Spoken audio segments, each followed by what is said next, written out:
Did you bring our snacks? Snacks. All right, we're going. That's what happens when you're one man show. Oh my God.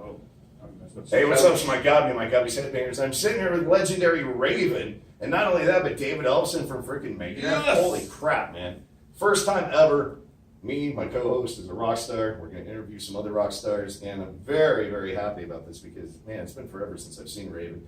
And the first time I ever saw you guys was in 1986. Wow. Judas Priest tour, the Turbo tour, Oh, wow. in Salt Lake City. I drove 3.5 Yes. hours from Idaho Falls, Idaho, to see you guys. I remember this kid because the power went out on Priest. Did I don't remember. Yeah, for like 45 minutes. Kind of killed their show. We had a good show, so it was all good. Well, I remember, and I was telling David this, that when I first heard of Raven, it was probably in either Hit Parade or Circus, one of the ads, Megaforce, and All for One. Right. And I was like, okay, I'm going to go buy it. So I bought that album. I was like, wow, Take Control, All for One, Yeah. Break the Chain. You guys got so many great albums. So I was a fan from that day on. And then when I finally saw you in Salt Lake City, that was the last time I've seen you. So I'm pretty excited to see you guys here tonight. And to have David here, he had mentioned he's got some great stories to maybe share with you guys from way back. What did you call it?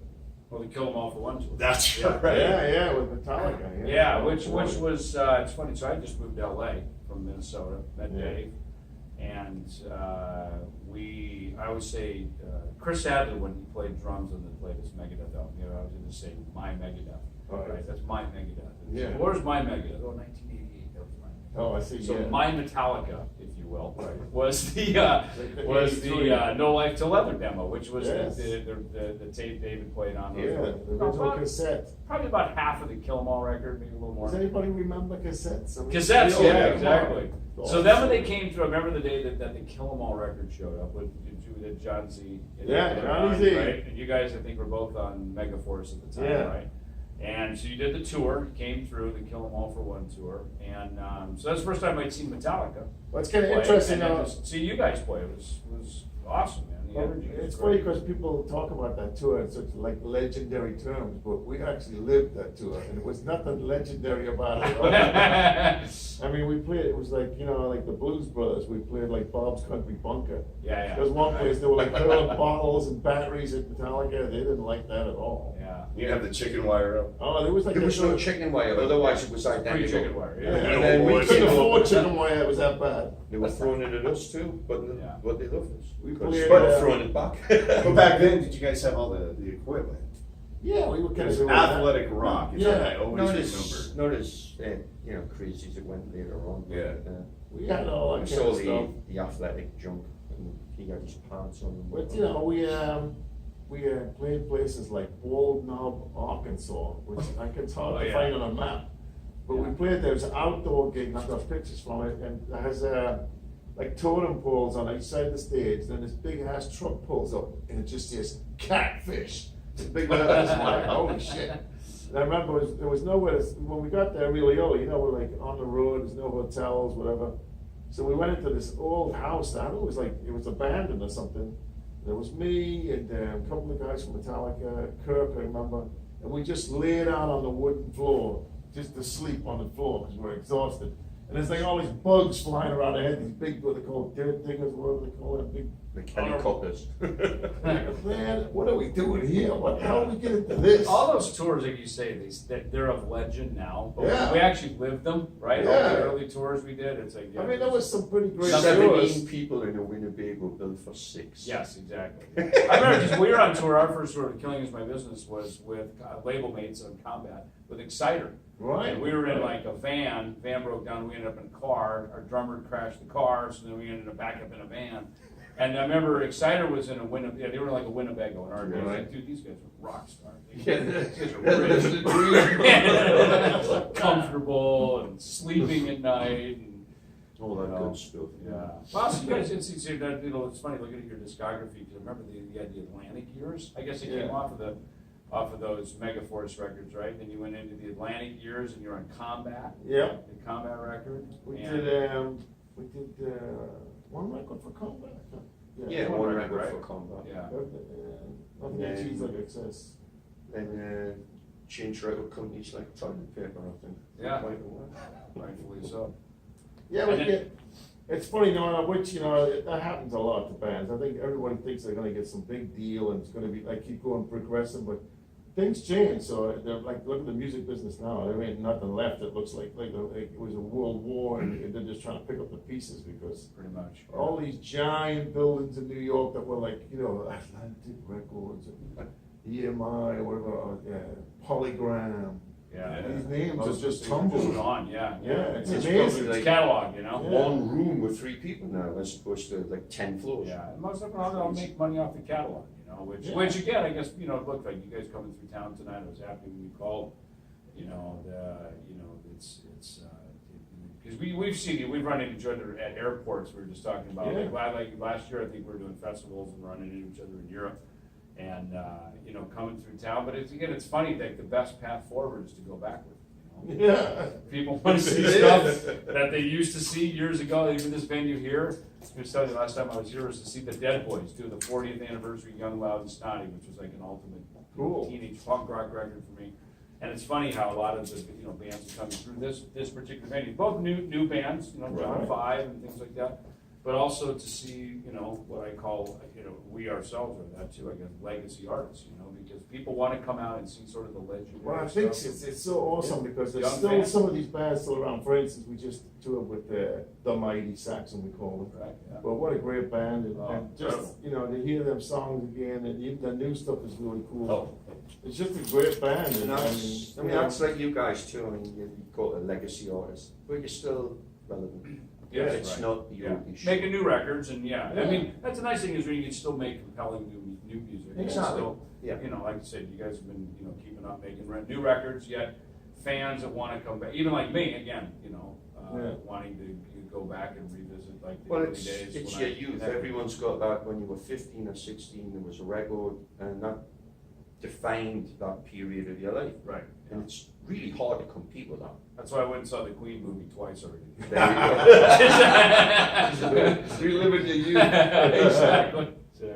So real quick before we forget, so we got John Gallagher, bass, vocals, Mark Gallagher, guitar. Mike just took off because I think he wants to go warm up. But so when I saw you guys, Rob Wacko Hunter was still in the band. Yes. And shortly after when I saw you in '86, Yeah. he left. And then Joe, who I thought was going to be here tonight, right. it's not, but Mike, who just exited, tell us really quick about him. How did you come across Well, him? really, And we- kind of what happened with Rob and then Joe. Yeah, go ahead, John. Well, with Rob, basically he told his roadie to tell the manager to tell us that he quit. We did a tour with Saxon. No, Saxon won some of the dates actually, Wasp and Slayer, and nothing happened for a few weeks, and then we hear he's quit.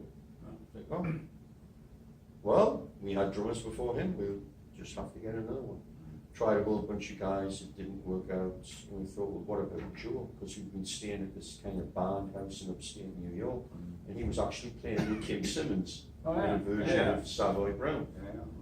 And bring Joe down to the studio, and looks out great. So Joe played drums with us for nearly 30 years. Yeah. Then he had a heart attack last night, and wasn't able to go out anymore. So it was literally 2 days before dates. Yeah, we had all dates lined up, so we just got different guys to fill in. A guy called Jimmy Mess out of Chicago came in, like 3 hours rehearsal, did the show, really good. And then And we had Mike the Mike next did a week. few shows, and then we did a festival in Sweden, and what's his name? Fabio from Annihilator. He filled in, did a great job. I said, what's, the guy's like, he's like 25 years old. I said, what's your favorite band? He goes, Humble Pie. I think, I goes, really? Yeah. See, once again, Yeah. best path forward is going back. It's amazing. Yeah. So we kind of really hit it off with Mike the first time we played, and he was just had a real good attitude, and he's a great drummer. I mean, he's a like. And he's buddies with our drummer Dirk. Yeah. They're good friends. Yeah. I think they hang out a lot. They together, hang so out a lot. it's Yeah, there's good. like this whole young breed of drummers. And it's Yeah. interesting. And in our last few years, that transition, because when Chris Adler said, "Hey, look, I'll play drums on your new Megadeth record," and he turned us on to Dirk. Dirk took in with guys like Mike, and there's this Right. whole like young generation of these real blast beat aggressive guys. Yeah. But they're also very musical. They're very well versed. They know a lot of stuff, and I learned from Jimmy DeGrasso years back, you know, the counting bars, you know, isn't that nice to be able to count bars? Yeah. Some of us string section, Yeah. we're like, you know, not only obviously measures, but we're counting more of the riff. Right. There's one, there's two, right? So we're counting, I think drummers just count bars. Okay, there's four, Yeah. and then there's four, and then it turns around, there's eight, and then just do that again. All right, good, I've learned the song. Yeah. You know, and so Right. it's, I admire the craft of drummers who can just jump into our kind of gigs. Because, you know, this really fast thrashing metal stuff that we do, it's not easy, yet it's amazing how drummers can just kind of. Well, they're dedicated. I can tell you, Right. Mike he sleeps drums. He's like, you know, it's crazy. I wish I could say I was that dedicated. Grab him really quick. Hey, Mike, can you come in here really quick? We're talking smack about it. He's listening in the other room, going, what are they saying about it, you know? Yeah. I can't really hear anything you're saying. Oh, Warming up. quick question for you. We'll Sure. let you go back to warming up. All right. So we were just talking about you, and they were saying very good things about you. How do you like being in Raven? I mean, these guys, it's terrible. Man. Held a gun to your head. It's been awesome. I mean, just trying to keep up with their energy, man. It's awesome. It's fantastic. It's like I don't know, bunch of youthful guys playing youthful music is how it feels to me, I suppose. And what background did you come from? I came from death metal and like jazz fusion and death metal, and then I played with Fear Factory, which is Oh, completely okay. unrelated to those.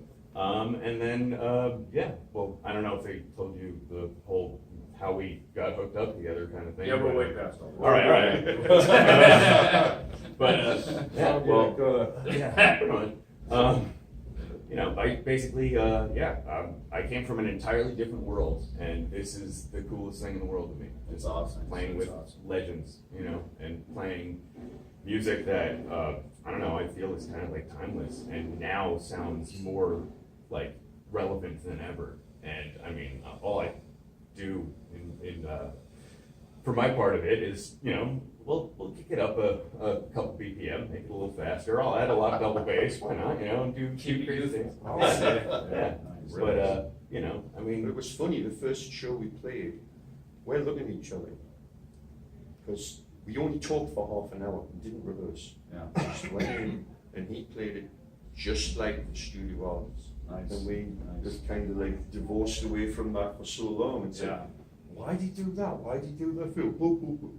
It's on the record. Yeah, and then he pulls the earbuds out and goes, here, listen, that's exactly how Yeah, yeah, yeah. I've had the same experience. He Wow. goes, dude, there's no crash there. I'm What's that telling you level? there is. Right. And you go, wow, there is. So You're it's right. like, you know all that stuff you're doing? Just hype it up and go crazy. Yeah. Play whatever Yeah, you want. go.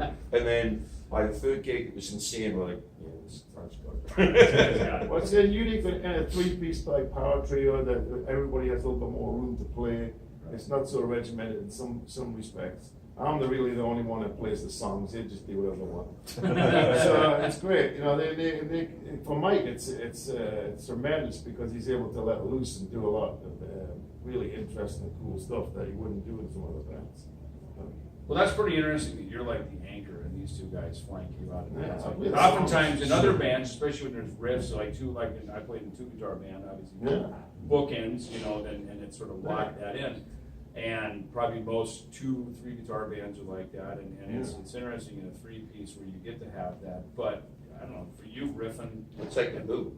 yeah, just like going at it, yeah. Hey, Sound by the way, check was what the do you anthem. play? You play the flying V bass, or is that? Yeah, is that it's what you play I now? put together it's a kit. Okay. And I just put new parts and everything. It's amazing. It's a great business. A lot of them that you've had have been sort of have been Frankenstein monsters. Frankenstein based. Yeah, very cool. Yeah, So I pull stuff off the shelf and I'm like, Is it because of for playing or for tone or for? For tone, because that bass that he has now sounds better than anything. Yeah. And we had all these Greco, Thunderbirds, we had all the stuff in the studio, and nothing sounded good. That bass just kills. I don't know why. I know. I mean, I believe. I've always said I can never be a Fender into an SVT guy. I wish I was, because man, Right. shopping would be simple. Yeah, it would be You have just a like, Fender, go to an Ampeg, and you're done. Yeah. You know, but it's just for how I played and where my ear hears the bass and the mix. right. It's never. But I've always had kind of weird eclectic things. You gotta find your, well, you that's gotta the way it's find your supposed to thing. be. If Yeah. everyone was the same, it would be boring. Yeah, as shit. one size does not fit all. No, Yeah. and that's what gives it colour. No. John I mean, plays you've with, definitely got a definitive style, and it's awesome. You're very clear, Right. very precise. and it pops and it's right And it's there. just You hear it, can that's what I hear hear it. inside the I band. like to be able you to know? hear the bass line. Right. When it's just, somebody just aping the guitar parts, it gets Right. boring. And that's the kind of, I ended up going to the pick early on because some of our stuff early on was much slower. These riffs were really slow. And then we sped it up when we, Right. when we got to recording the stuff, and we went up like 80 beats per minute. Like, Let me ask you a question, because you've got two tremendous bass players here. Sorry. So, when you were starting out and everything, who did you look to as an influence? I'm like of the Kiss generation, right? So Kiss were my Beatles, right? So Right. I was like Kiss, Cheap Trick, Aerosmith, that kind of stuff. Mostly, Right. American hard rock kind of stuff, right? Yeah, but And then- Gene's great. I mean, I think Well, he's amazing. He's a great bass player. Great. Yeah, super. And I always like guys who were very inventive, colorful, and played Right. different lines. Phil Lynott, of course, things like that. Rush was probably my yes, if you Right, will. yeah. Kind of like Queen was my Led Zeppelin. Right, You know what I mean? Like, yeah, it's just that like half a generation later. yeah, kind of like how these things, and everybody kind of had their own different influences, and it's interesting how you pull from those things, right? And certainly once Steve Harris hit with the new wave of British heavy metal, here was a bass player who was the leader, the writer, Right. like he was right up front with everybody else. And even in all my bands growing up, probably like you, seeing how you are on stage, it's like I was never a guy to stand in the back. I was always the guy up front wanting to like throw it, because I would sing too. Yeah, because Sing back in leader. the day, a lot of the bass players are the most anonymous person in the Exactly, band. right. And as a singer, once you sing, I used to sing lead as a kid, and I always say I'm with the Michael Anthony harmony, right? I'm that Yeah, guy. yeah, Lead it, bang, I'm there. I got He's the unreal. third or fifth, And but when you sing, you're automatically up front, and Right. for me, I played with the pick mostly because I just to hear myself, because finger stuff I couldn't hear myself in two guitar bands, so the pick helped. And then with the earlier Megadeth stuff, when we started recording, I found, man, when you go in the studio, you really need to lock to the click, especially because our stuff is very Yeah. concise. It just really locked in better. My thing was to get right inside the kick drum, so Right. that when the beater hits, there's the cannon, and I'm the cannonball. That's cool. So you're right. Yeah, my it's a approach. good lock. Yeah, exactly. I think that's it. I've never done that ever. I guess No, where- it's more subconscious rather than actually. Well, and doing also it. you're I'm really you're a lead locking singer. with the guitar You're a lead and- singer, Yeah, so it's you're a kind little of more doing loose. this deal, right? Yeah, Where yeah, you're yeah. like having to kind of double brain it, which again back in '83 when I started on the tour, I was like, man, this is freaking awesome, because it was the energy of thrash and new wave of British heavy metal stuff, but with this really like this Geddy Lee kind of thing that was going on, Right. but in a very aggressive metal way, and it was and plus you had the wireless mic, Which right? is still- Yeah, right. still does that. Which back in that day was very progressive, Right. right? So guys who were doing different things like that, it was like, wow, this is like because that technology wasn't that good then either. No, so it for was- you to have No, I those- went through a lot of pain for a couple of years before we I bet locked you that did. in. Yeah. So it's cool to be free and be able to out and work in the stage. Yeah, sometimes we have technical problems and he has to use like a regular mic. And It's like somebody just tied a cannonball on my legs. Yeah, he's got an attitude for about a week afterwards. Well, the fact is, all these years later, here we are, like still doing all this. Unbelievable.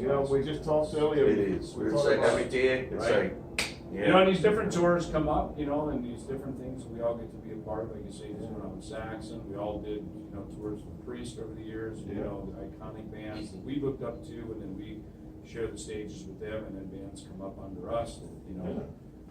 I love your KK Downing story though, about how he was asking you stories about Savoy Savoy Brown. Brown. Yeah, Yeah, because yeah. when you find out that your heroes, they have their set of heroes too, and they're just like you, they're just fans. That's how they got into this to begin with. And I mean, I remember when we first started playing, we would be going around this. There was a club circuit that was called Working Men's Clubs, where you could become a member and get cheap drinks. That was the idea. But we played, right? And they have bingo. And we like did Deep Purple covers. Cherry on the top. So you play first 30 minutes, Yeah. bingo, 30 minutes, bingo, 30 minutes. So we go there, and there was a poster saying, next week, Son of a Bitch is playing here. I want him to be Saxon. That was their original name. That's right. And then there would be there was an old poster, like Judas Priest had played there like 2 years prior or something. It was an old Right, poster. So Judas it's Priest the is that. same circuit. Yeah. That's how they cut their teeth. How Priest cut their teeth doing that. And then Saxon cut their teeth doing that. We're talking to Paul Quinn, he goes, remember Birchall?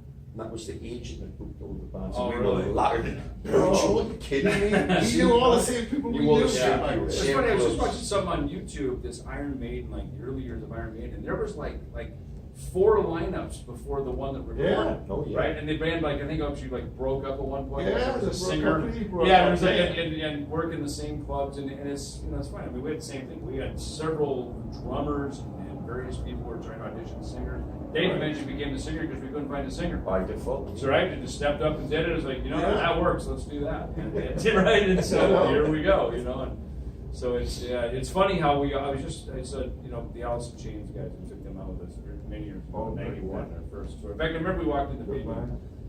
it was the Volkshaus in Zurich, and it was a little run after on the Rest in Peace tour. We're just kind of winding down the last 2 weeks or so, and it was Megadeth, the Almighty were always on, and Almighty. Ricky Warwick who now Right. sings in Black Star Riders, Right. and Finn Lindsay, and so they were always on and this other band was called Ellefson Chains. Alan, what the name is that? Ellefson Chains. Then they started playing. We went, and they were upstairs, and I'm going to check these guys out. We went out there and went, holy shit, check this out. I mean, it was just amazing. Yeah. And, they go on to have their career, and I see him like a month or 2 ago, and I went in, and he's like, yeah, we're in the same band, all of us. It's like, it's always the same. But just the dynamic of the Yeah. singer, the bass player, the drummer, and then we were just having a laugh about it, You're talking about that Kill 'Em All for One tour. We did that tour, and I was like, what a bunch of snotty little kids. Like, well, take your kids up to it. The age difference is only like a couple of years, but they were so like immature, and it was like, oh my god! I remember picking Kirk up by his feet, drag him out of bed, and take him down the motel steps, them concrete steps. His head's going pop, pop, pop, pop, pop. He's fucking screaming like, fuck off, get off here. We gotta leave. We gotta go to the gig. You guys are already on like your 3rd album by then Yeah. or something, right? And then So we'll you manage- Yeah, we were the old man Yeah, at you that guys, point. the Well, road management had they'd taken on a new band called Anthrax. I'm like, Anthrax? Sure, yeah. What the hell is that? Yeah. So anyway, then it was another bunch of snotty kids. We were going to Thanks for breaking them all in for us. We No, it was appreciate great it. to see the bands. I mean, I think we have a little bit of a history that we took bands out and then they did pretty good. It did fantastic. I think it did pretty good, We, yeah. we always said that too. I mean, we took out Pantera, Ellefson Chains, Yeah, Devil Pantera. Miles, Korn. I mean, we took out bands that essentially went on to change Yeah. the world Yeah. with their Yeah, music amazing. and their We genres. always felt the same way. It's like, why would you want to have a shitty band? Yeah. And sometimes taking bands, great artists are always very polarized. I've learned that over the years that, you love them or you hate them. That's The right. ones that are, there's usually no middle ground. I remember when we That's had true. Korn out with us, that was so bizarre. You're like, look, these guys are gonna break up or this is gonna change the world, and they changed the world. I Right. mean, it's Yeah. like, it's cool. So, obviously with you guys, Metallica, Anthrax, these two bands out that, were Yeah, I mean, we got people. changed the world. Cutting edge, Yeah, different. yeah. We were in England, we were slogging around playing like little clubs and everything, and then we got a call one day and they said, we want you to come and play with Ozzy Osbourne. He's got a new band, this Blizzard of Oz thing came out. I'm like, Blizzard of what? So then we did the first dates, they had Randy Rhoads and Lee Yeah. Kerslake was playing drums, Rob Daisley. Rob Daisley, Daisley yeah, on bass. Unbelievable. One of my favorite bass players. Oh, man. my, So- fantastic. and lyrical, and I was a yeah. great lyric writer, but also in his lines. I mean, so when I needle drop on that Blizzard of Oz record, which I said that was going to be the band name, right? Yeah. Was that going to be the band That name? was gonna be the reason. Ozzy was the singer in Blizzard of Oz, I think. Yeah, is how they were Don trying to Arden was go. behind and all then, that. of course, Yeah, Like, that all changed. That all went. But what a record! I mean, especially Yeah. that one. I mean, those the first two off the I don't know and Crazy You're like, holy cow! Right. All the bass lines, all the bass lines. Oh, Steal incredible. Away the Night. Yeah, Just, some of the best. Yeah. I mean, it's that tradition, like a Gary Thane or an Andy Fraser or a John Wetton. But I think All that- them amazingly melodic I players. think Ozzy was probably saying, who are these snotty kids from Newcastle that we got playing with? He probably thought, like, who are these guys? Because, we did that. The first date we played was at the Mayfair, and Budgie were touring with them. And we loved Budgie, but Oh, we yeah. went apeshit, and we were throwing stuff around, and all the guitars ended up in the drum kit. And then the next date, Budgie went on the tour. What the hell? Yeah. So Budgie was probably a band, it was a three-piece, right? I mean, looking up to them, right? And then a few years ago, Budgie were playing in Virginia, and I don't know how we got the call, but somebody I had a said, call from the club owner. The club owner John, said- I know you guys like Budgie, do you want to come over? Absolutely. Yeah. We just went and played with him just so we could Just so hang we out hang with him. out. Yeah, Right. that's awesome. So Yeah. that was Oh, like yeah. about 6 months before he had his heart attack and all that stuff. Yeah, and then But they it were was sidelined them for a lot of years, Yeah, he's he's still not 100%. So But yeah, with a band like that, absolutely. I mean, like yourself, there was no MTV, there was no instructional videos. Yeah, go see a band. Yeah, go see a And band. then you were like, Yeah. what are they playing through? What Yeah. are they playing? Yeah. How are they standing? How are they moving? How are they relating to the audience? And so, this is Yeah. good, this is bad, this is awesome. I never thought of that. I mean, the first time we saw Blue Oyster Cult, they came and they slided their guitars against each other. We were crushed. I mean, we still do it now, Yeah. but they did it before we did. Yeah, before we did it. So I Wow. was telling a story to actually Paul Quinn from Saxon, and I says, we're talking about the old days, and I said, we got a gig that there was us, the Tigers of Tang Tang, and Samson with Bruce Dickinson was singing with Samson. Oh, yeah, And they had Thunderstick, and if you remember, this guy used to dress like a wrestler, and Yeah. he had a cage around the drums, the whole thing. And it was so weird, he showed up in a taxi, and I was like, he's like paying the taxi. Not very rock star. But in his outfit, Yeah, he had right. it- Oh, that's he had the whole awesome. outfit It's on. great. It's like a wrestler.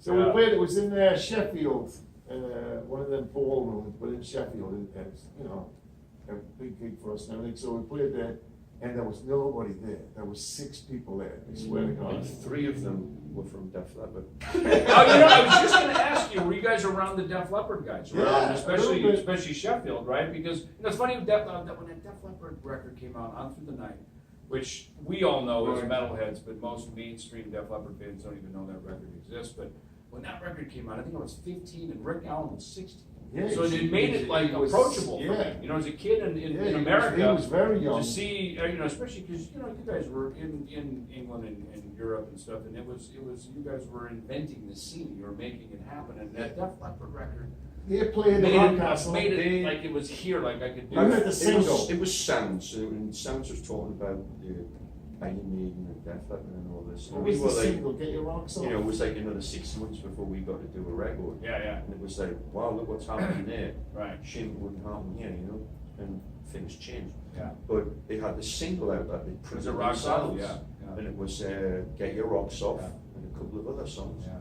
It was wow, and then they came and played, and they were so young and nervous, but they sounded great. Did They that? sounded Yeah. awesome. And And he was such a good drummer. Even Yeah. from Oh right man, he then. was and he Right had that then. stutter kick thing going Yeah. with the Yeah. single bass. Yeah, it very was good. amazing. I know he was just Rick has just been a great Yeah. drummer.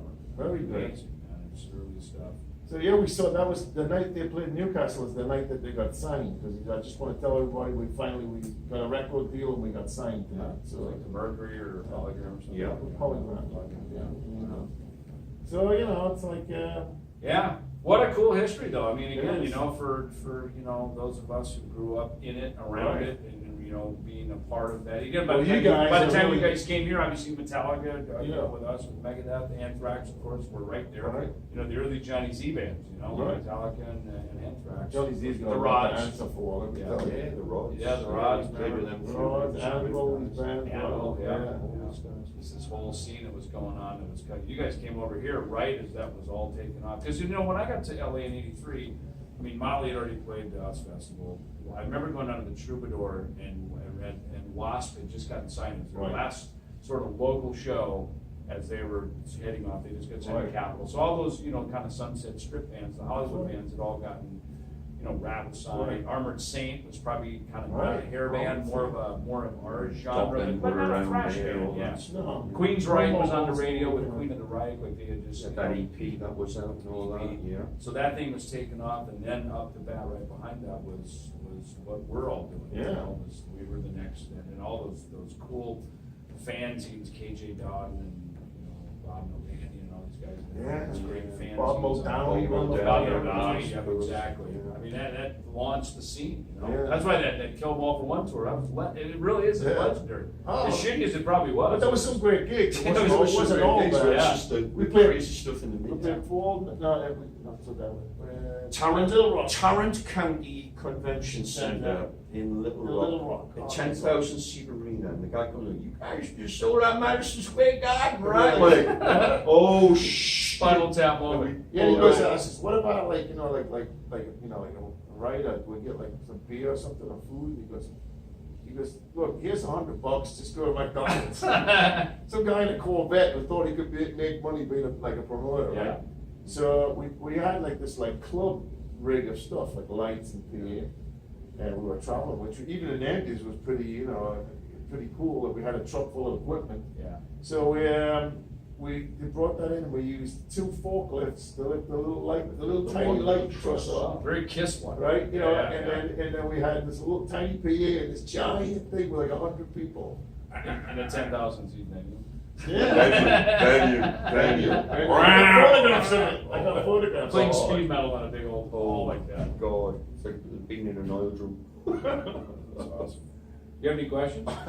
Dude, No, we just talked. this is Yeah. going better than I thought it would go, to be honest. Well, that's It's like musicians. That's what it's we like do. I'm We the just fly on sit the and wall, talk I'm sitting about right it. here amongst it. Sit and So I talk gotta all believe the the time. stories. this is great. It's funny you brought up Son of a Bitch, because Son of a Bitch actually, you probably have it, put out a record like in the 90s, I think, like the mid-90s. Pete Gill, Yes. I think, was on it, right? Yeah, because Drummer. he's the original guy. And then you mentioned Samson, geez, all this. Tigers of Panting, And John Pete Sykes. Gill played in Motorhead. Yeah, for a while. First, Yeah. That's right, you know, filthy, oh my God. And a there's little so much- known fact, he was in the Gary Glitter band. I knew that. That's Wow. that's where he was originally started with, right? And also, Which is so unfortunate because of the connotations of him and all his I know. horrible shit. Because the music was so good. yeah, well, you know, they played him in every freaking That's what hockey we game grew up in with. America, We right? grew up Yeah. playing that. Slade, Yeah. Sweet, Status Yeah. Quo. Yeah. That was Yeah. our bands. Those are the bands. You know, it's funny. Sweet. That was another band when I was a kid. Like here again with Kiss and Stage and all stuff was taken off. But Styx, when their sound arrived on radio here in America, was a game changer. Oh, big time. Sweet harmonies and just. I just saw Sticks vocals. about 4 years ago now. Incredible show. Yeah. Really still good to this day. Better than ever. Yeah. Yeah, very good. Yeah, some bands age well. Yeah, Well, some bands do, some bands don't, but the ones that age well, it's just like, you know, it's life affirming, Yeah, reaffirming. exactly. It's like, Yeah. great, you know. That's what we do. Hey, let's get the guys get on stage. What do you think? Well, first of all, product placement, we got Yeah. the Ellefson Coffee Yeah. Company Yeah, coffee. David Ellefson I was has just- produced this Rocky wonderful Road. coffee, which I recommend will turn you into a crack-crazed ferret in 5 seconds. That's what we're You going can for. see, it's just a little radioactive, not too bad, but it will fuck you up. Inside the guitar pit, right? So Nah, we it's need a delicious. testimonial still from Courtney Cox, the Iron Maidens, and Sean McNabb. Yes, we'll get them. Okay. Yeah, we're. Well, we do that. Yeah, we do. But anyway, so one thing I want to mention is it was interesting how you guys, your sound evolved a little bit when you mentioned Atlantic, when you got the on that label. Stay Hard was still that, I really like that record a lot. But then the Package Back, were they trying to kind of get you a little more mainstream? No, and it's stuff like a that? long story, but we ended up with Eddie Kramer, a legendary guy, right? Yeah. Known We for saw that doing, tonight for when we doing records that were live, Yeah. Kiss Alive. Kiss you know, Alive. like, I mean, these big giant free kind of, Hendrix, all the shit. And they decided they wanted to do a Def Leppard record. Because that was what was in vogue at the time. Yeah, yeah. Everybody was chasing success, like normal.